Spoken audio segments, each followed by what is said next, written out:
Hi guys, and welcome to another video. And in this video I'm going to discuss the Samyang 105mm f2.8 macro lens for the Sony E Mount. Now before I continue with the video, I think I should point out that I wouldn't really class myself as a macro photographer, but that's not to say I don't have some macro experience. And I've used a variety of different macro lenses over the last few years, ranging from very expensive like the Canon 105mm L series, down to some budget options, including manual focus lenses. So the fact that this is a manual focus lens is not really that off-putting for me. Now before we continue, I'm going to cut straight to the chase. Optically, this lens is staggering. It's a great lens. Optically, you will have no complaints. But just because something is optically good doesn't mean it's actually a keeper. Because there's a lot more to it. You know, all I could say really with this lens so far is it's a lot of hard work to produce some really good results. And the question is it worth the work involved to use it? Is this lens a keeper? Now I've been using this lens now for a couple of weeks, so I've got a good idea of its strengths and its weaknesses. And unfortunately, there's probably more weaknesses than strengths. The strengths are definitely the optics. As I say, it's a lovely lens. But usability really leaves something to be desired. And some of this actually boils down to the actual camera I'm using it on. Obviously it's manual focus, which is fine, you know, for macro that's generally all right. Even though if I'm shooting bugs or something like that, autofocus would be nice just to be able to nail that focus a little bit quicker. But you know, you can get around it, and I know a lot of dedicated macro photographers just shoot manual focus, so really I'm willing to say a lot of this is user error. So that's really not an issue. But what it doesn't do, it doesn't give anything information at all to your camera body.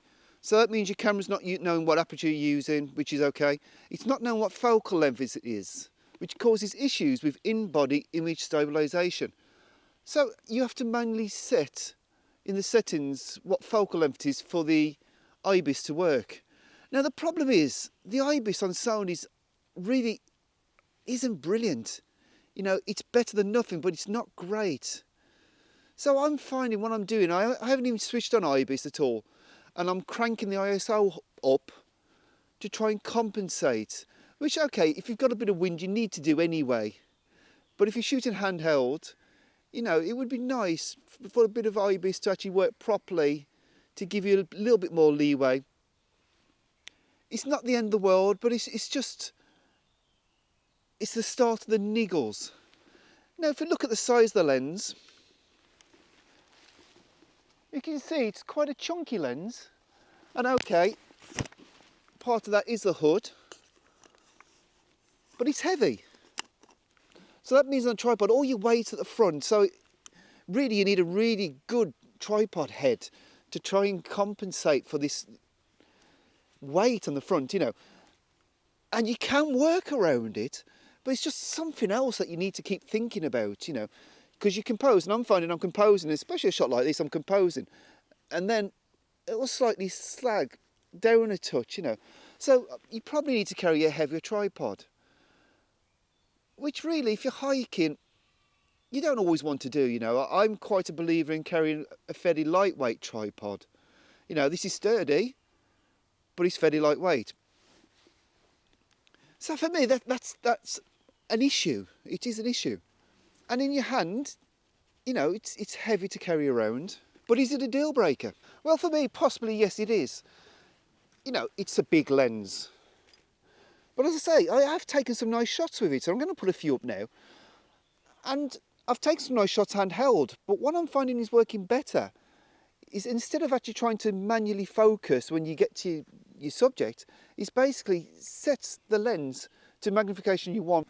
For example, if you want 1:1, set it to 1:1, and then rocking backwards and forwards and trying to sort of manually find out when it's in focus and sort of focus like that. Which works, but you know, if it was an autofocus lens, I'd literally just press a button and it would sort of snap into place and I could take the shot. So that would be a lot quicker. So, you know, this is the limitations of being manual focus as opposed to the lens itself. But it's all part of the problem. Now, of course, being manual focus means that using any sort of automated focus brackets is out of the question. Which I know there's plenty of good macro photographers out there who can sort of rock backwards and forwards and take a sequence and then do some amazing stacking, you know, but that's not me. I'm looking for simplicity. And again, it's just something else that goes against the lens.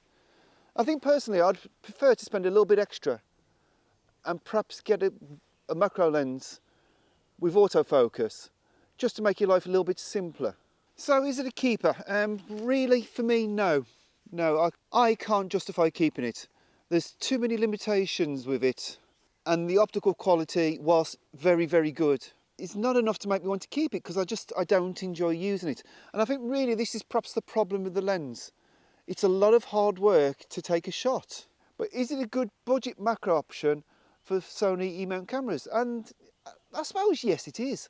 I paid £250 from Amazon Warehouse, and for that sort of money, you know, the optical quality far exceeds the cost, but not enough for me to keep, I'm afraid. You know, your needs may differ. You may be willing to work more around the limitations to get good results, and you can do it.